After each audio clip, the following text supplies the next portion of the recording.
La veille de mon mariage, ma grand-mère décédée est apparue dans mon rêve et m'a dit de ne pas épouser l'homme que j'aimais. Elle était partie depuis 3 ans, mais dans mon rêve, elle ressemblait exactement à ce dont je me souvenais d'elle, vêtue du pull bleu dans lequel elle avait été enterrée.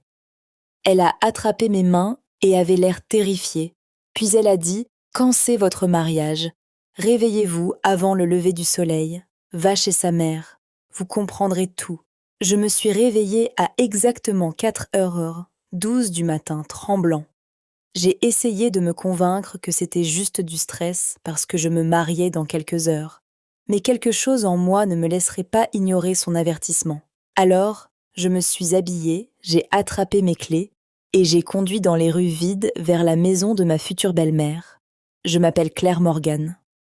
J'avais 28 ans et je croyais que j'allais épouser l'homme parfait. J'étais avec Ethan Parker depuis 4 ans. Il était réussi, charmant et gentil chaque fois que les gens regardaient. Mes parents l'aimaient, mes amis admiraient notre relation. Notre mariage avait pris presque 1 an à planifier. Mais ce matin-là, tout a changé. Quand j'ai atteint la rue de sa mère, j'ai vu le SUV noir d'Ethan assis dans l'allée. Ça n'avait aucun sens. Ethan m'avait dit qu'il passait la nuit chez son meilleur ami avant le mariage. Je me suis assis dans ma voiture en regardant son SUV, essayant de trouver une explication innocente. Puis j'ai remarqué que la porte d'entrée était légèrement ouverte. J'ai marché à l'intérieur. La maison était silencieuse, à l'exception des voix venant de la cuisine. Puis j'ai entendu Ethan rire, et pendant 1 seconde, je me suis sentie soulagée. Peu. Être que je m'inquiétais pour rien. Puis sa mère a demandé « Es-tu sûre que c'est la bonne chose à faire ?» Ethan répondit calmement « Il est trop tard pour faire demi-tour maintenant. » J'ai gelé. Sa mère a dit qu'elle avait peur que les choses deviennent désordonnées. Ethan lui a dit de ne pas s'inquiéter parce que Claire me fait entièrement confiance. Puis il a dit « Après le mariage, nous allons lentement tout combiner. La maison, les comptes, tout ça. » Mon cœur a commencé à battre. Il parlait de moi. Sa mère m'a demandé si je découvrirais un jour pourquoi il m'avait vraiment choisi. Ethan a ri. Puis, ils ont mentionné la maison au lac de ma grand-mère, la propriété qu'elle m'avait laissée après sa mort. Ethan a expliqué qu'après notre mariage, il finirait par rénover la maison et la vendre. Avec mes économies, l'argent les aiderait à se désendetter. Sa mère semblait coupable.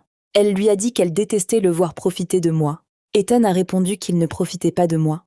Il prenait une décision pratique. L'amour ne payait pas les factures. Puis il a dit quelque chose qui m'a brisé le cœur. Il avait prévu d'être le mari parfait pendant quelques années. Une fois que tout était légalement connecté et que nos finances étaient réglées, il décidait à quoi faire ensuite. J'ai tranquillement sorti mon téléphone et j'ai commencé à enregistrer chaque mot, chaque mensonge, chaque plan. Quand leurs voix se sont déplacées plus loin dans la cuisine, je me suis glissée hors de la maison et j'ai couru vers ma voiture. Je n'ai pas crié. Je ne l'ai pas confronté. Je me suis simplement assis derrière eux, roux et pleuré alors que le soleil commençait à se lever, puis j'ai réalisé quelque chose. Je ne rentrais pas chez moi en voiture pour décider d'annuler ou non mon mariage. Je rentrais chez moi en voiture pour trouver comment exposer la vérité. Quand je suis revenue, tout le monde se préparait pour la cérémonie. Ma mère préparait la nourriture, mes demoiselles d'honneur se faisaient coiffer et maquiller, et tout le monde n'arrêtait pas de me dire à quel point la journée allait être belle. Puis Ethan m'a envoyé un texto. « Bonjour, future épouse, j'ai hâte de t'épouser aujourd'hui. » J'ai regardé le message avant de répondre. Moi aussi. On se voit à la cérémonie. Je n'avais jamais menti aussi facilement. Avant la cérémonie, j'ai appelé l'avocat de longue date de ma grand-mère et lui ai dit que j'avais besoin d'une protection immédiate pour mes biens et mes finances.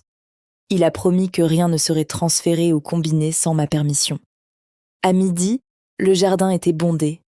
Ethan se tenait au bout de l'allée, me souriant comme si de rien n'était. J'ai marché vers lui, mais je connaissais la vérité. Ce mariage était déjà terminé. L'officiant a commencé la cérémonie, puis il a posé la question traditionnelle. Si quelqu'un a une raison, ces deux-là ne devraient pas être mariés. Parle maintenant. J'ai lentement levé la main. Moi, oui. Tout le jardin devint silencieux. Ethan m'a regardé fixement. « Claire, qu'est-ce que tu fais ?» J'ai regardé tout le monde, Et j'ai dit avant que quiconque signe quoi que ce soit. Tu mérites de connaître la vérité. Puis je me suis connectée, mon téléphone au haut-parleur. La voix d'Ethan emplissait le jardin. Claire me fait entièrement confiance. Puis l'enregistrement a révélé son projet de combiner nos finances et de vendre la maison au lac de ma grand-mère. Enfin, la voix de sa mère résonna dans le jardin. J'espère juste qu'elle ne découvrira jamais pourquoi tu l'as vraiment choisi. Tout le monde haleta. Ethan s'est précipité vers moi et a exigé que je l'éteigne. Il a prétendu que j'avais tout mal compris. Je l'ai simplement regardé et j'ai dit « Alors explique-le ». Il ouvrit la bouche. Rien n'est sorti. Je me suis tournée vers l'invité et j'ai dit « Je mérite un mariage fondé sur l'honnêteté, pas sur un plan financier ». Puis je suis partie près du parking.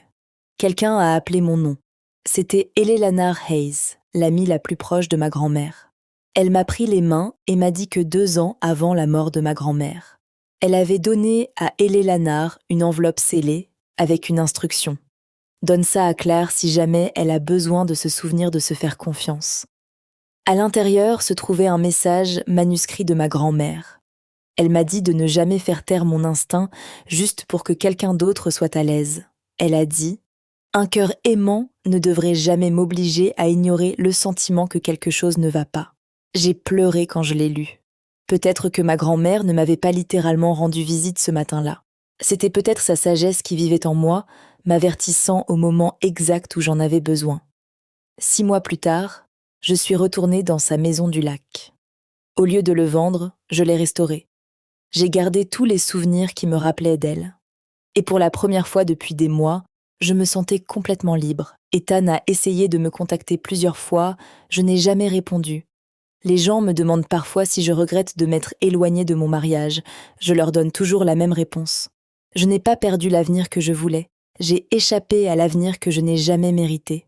Ce jour-là m'a appris que l'amour n'est pas une question de photographie parfaite, de bagues chères ou de belles promesses. Le véritable amour est une question d'honnêteté quand personne ne regarde. Et parfois, le plus beau cadeau que la vie puisse vous offrir n'est pas la personne qui se tient à côté de vous à l'hôtel. C'est la vérité qui vous donne le courage de partir. Parce que parfois, le mariage que vous annulez est la vie que vous sauvez.